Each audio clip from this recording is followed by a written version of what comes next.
mirror's image. It's hard being me. Every night, I go out into the world and see perfect faces. Perfect hair, perfect smiles.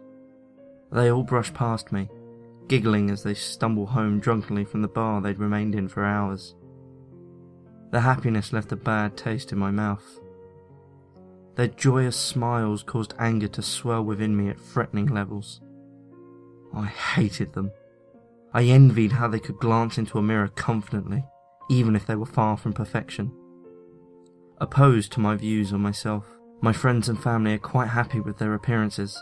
In fact, they all mock my insecurities every chance they get, causing me to withdraw from their hurtful commentary whenever they decide to pick on me.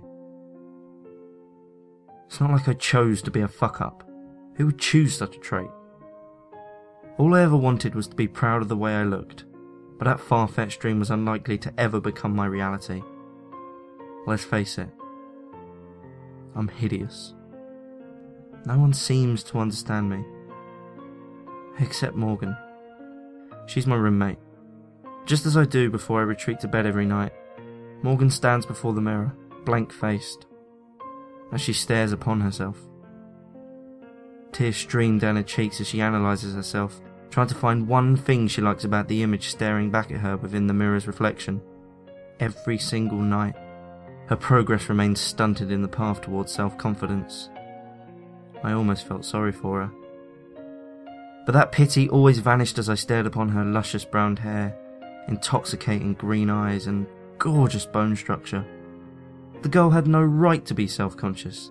If anything, she belonged on a runway, making millions before she eventually married some basketball player abroad. Unlike her, I was truly hideous. But I couldn't stand the thought of losing her as my friend. My fascination with Morgan grew daily. I hated her, loved her, envied her, admired her. I just couldn't get enough of her. My friends warned me not to grow attached to her, reminding me of my past friendships. But every word they spoke travelled in one ear and out the other. No matter what they said, I couldn't part from Morgan. No, she was my addiction. I had to be within her presence daily, no matter the cost. Unfortunately, Morgan never felt the slightest bit for me. She pretended like I didn't exist, throwing her filthy clothes wherever she pleased in an attempt to piss me off. Nothing I ever did seemed to please her. Even after a long day of cleaning our room, she would come home, strip out her clothes, and dirty the room without so much as a thank you. Her cold shoulder lasted weeks at a time, causing fury to eat away at my conscience with every word left unspoken. Before now, she acknowledged me. She would glance under her bed countless times in the dead of night after hearing my leg bump against the railing beneath her. Her eyes would search blindly for any sign of life hiding within the darkness, but the absence of light aided in concealing me from view. Various nights she would glance towards her cracked open closet door, her eyes unable to catch mine as I watched on, peeking through her hanging clothes. She knew I was there. She used to acknowledge me. Now she doesn't seem to care. All of her attention was captured by her own image within the mirror. Those self-help books, the ones she so valiantly read each and every night, were the cause of this. No longer did she want to share the only common trait she had with me. She wanted it gone. She wanted it erased from her thoughts. Couldn't allow this to happen. I refused to allow her to be happy. Her smiles would surely kill me, dragging me into the dark abyss of my own mind upon view. She was a traitor, seeking help. She did this on purpose.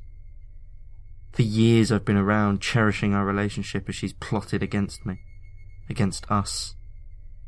She wanted to rub her smiles, her happiness, her perfection within my face. I could sense she wanted to break me just as Bethany, Julia and Rebecca had in the past. I couldn't let history repeat itself, no. I couldn't.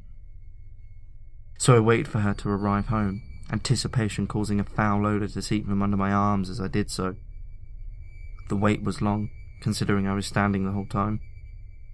Once she walked into the door, a faint smile across her face as she lowered her backpack to the floor. I stepped up to her, my heart beginning to beat with excitement, rage and vengeance. Immediately she let out a blood-curdling scream, but I quickly muted her. placing my hand over her perfect mouth as she struggled within my arms. Once her fight subsided, I removed my hand from her mouth, only to secure it beneath her chin. As the rehearsed pleading began, adrenaline surged through me. To have someone so perfect acknowledge you, offering any and everything in exchange for mercy, was quite satisfying. I knew it was a ploy, a trick used by Bethany, Julie and Rebecca to escape me in the past. I knew I couldn't leave her. If I let her go, she'd flee, never to return again. Instead of resorting to my once foolish ways, I lowered myself to her, staring within her eyes as black mascara stained her cheeks. "I want to be perfect," I said, speaking the language my family and friends had been told not to from birth. Her eyes widened, a shrill scream escaping her perfect lips as she realised her fate. Something about her helplessness as I pulled her beautiful eyes from her sockets, slicing away the optic nerve as I did so, provided me with happiness. Though her fight had worn out, shock drowning her, she was still so perfect, even without her eyes, even without her luscious hair, even without her teeth. Once her body went limp, the blood pooling around her body no longer expanded outward and up the wooden floors. I walked excitedly toward the mirror, Morgan's scalp, teeth and eyes within my hand. As I stood before it, I gazed upon the gnarled creature within its reflection. I stared at my sickly, veiny skin. I glared at the sight of my disproportioned arms and legs. I scowled upon the sight of the grotesque tumor-like protrusion resting atop my spinal cord. No matter what I did, I would never be happy. I couldn't possibly be satisfied with the disgusting monstrosity that I was born to be. No. I had to change. I had to conform to perfection. So I lifted Morgan's scalp above my lumpy head, shifting it so that it framed my face perfectly. I glanced into the mirror, relishing the minor transformation as the blood trickled down my cheeks. The process wasn't over. I had to continue. So I began tugging away at my jagged teeth, one by one, ripping them away from my rot-infested mouth.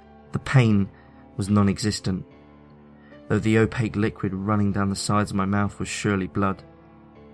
Still, I continued on, shoving the perfect white teeth in the deepened holes my blackened ones had previously been. Once each tooth was in their rightful place, swiftly, I turned towards the mirror, smiling at the beauty within its reflection. But there was one more step to make, the one that would complete my transformation. I'm not going to lie to you, the pain was excruciating. Who would have thought that ripping your own eyes out would be so painful? I powered through it though, listening as my own eyes fell to the floor. Slowly, and with very careful movements, I inserted Morgan's eyes into my sockets, cringing as warm fluid seeped from the deepened pockets. Though I could not see my transformation, I could feel it. I was perfect. Absolutely perfect. And the best part about it is, I don't ever have to look in a mirror again.